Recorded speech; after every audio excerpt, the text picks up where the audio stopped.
প্রিয় দর্শক, আসসালামু আলাইকুম। আমি আজ এই মুহূর্তে দাঁড়িয়ে রয়েছি আমাদের নীলফামারী জেলার ডিমলা উপজেলার রাজবাড়ী এলাকায়। আপনারা অনেকেই জানেন যে আমাদের ডিমলা উপজেলার রাজবাড়ী নামক একটি স্থান রয়েছে, কিন্তু এই স্থানটি মূলত কোন জায়গায় আমরা অনেকেই জানি না। নতুন প্রজন্মের কাছে এই স্থানটিকে তুলে ধরার জন্য আজকে মূলত এই স্থানে আমার আসা। দর্শক, আপনাদেরকে জানাতে চাই, আমি যে স্থানটিতে দাঁড়িয়ে রয়েছি, এখানে আপনারা যে ভবনটি দেখতে পাচ্ছেন, এটি মূলত ডিমলা উপজেলা ভূমি অফিস। তবে আমি স্থানীয়দের সঙ্গে কথা বলে যতটুকু জেনেছি, এই ভবনটির এখানেই মূলত রাজপ্রাসাদ ছিল, যেখান থেকে রাজারা তাদের রাজকার্য পরিচালনা করত।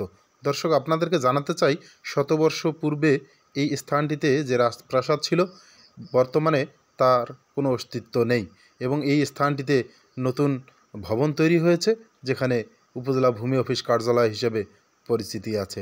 দর্শক, এই স্থানটির ঠিক পূর্ব দিকে রয়েছে ডিমলা উপজেলার নির্বাহী কর্মকর্তার বাসভবন সহ ডিমলা উপজেলার অন্যান্য দপ্তরের প্রধানগণের বাসভবন। দর্শক, আমরা কথা বলে জানার চেষ্টা করেছি পূর্বের রাজবংশীয় যারা ছিলেন তারা বর্তমানে কোথায় আছেন। আমরা ইতিমধ্যে তথ্য পেয়েছি, তারা আমাদের রংপুর বিভাগের রংপুর শহরের সিও বাজার নামক এলাকা রয়েছে, সেখান থেকে ঠিক কাছেই ডিমলা নামক একটি স্থান রয়েছে।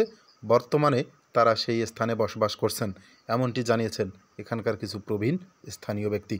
দর্শক, আমরা জেনেছি ডিমলা উপজেলা নির্বাহী কর্মকর্তার বাসভবন সংলগ্ন যে পুকুরটি রয়েছে, সেই পুকুরটি ছিল এই রাজপ্রাসাদের চারদিকে অবস্থিত একটি ক্যানেলের অংশ।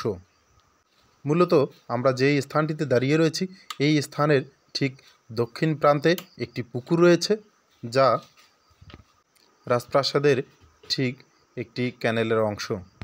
দর্শক, আপনাদেরকে জানাতে চাই, এই স্থানটিতে আসতে গেলে এর ঠিক পূর্ব দিকে 200 গজ পূর্বে আসলে আমরা দেখতে পারবো দুটি তাল গাছ রয়েছে।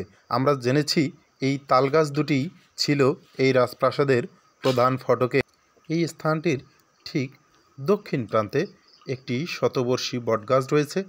আমরা যতটুকু জেনেছি, সেই বটগাছের নিচে একটি পুকুর রয়েছে, যে পুকুরটি রাজপ্রাসাদ থাকাকালীন ক্যানেল হিসাবে ব্যবহৃত হয়েছে। দর্শক, আপনাদেরকে জানাতে চাই, বর্তমানে এই স্থানটিতে কোনো রাজার বংশধর নেই, রাজপ্রাসাদ নেই, রাজার কোনো কাজ এখানে সম্পাদন হয় না। আহ, এই ছিল। বিস্তারিত তথ্য পেলে আপনাদেরকে পুনরায় জানানোর চেষ্টা করব, অথবা নতুন কোনো তথ্য নিয়ে আপনাদের সামনে হাজির হব। ধন্যবাদ সবাইকে।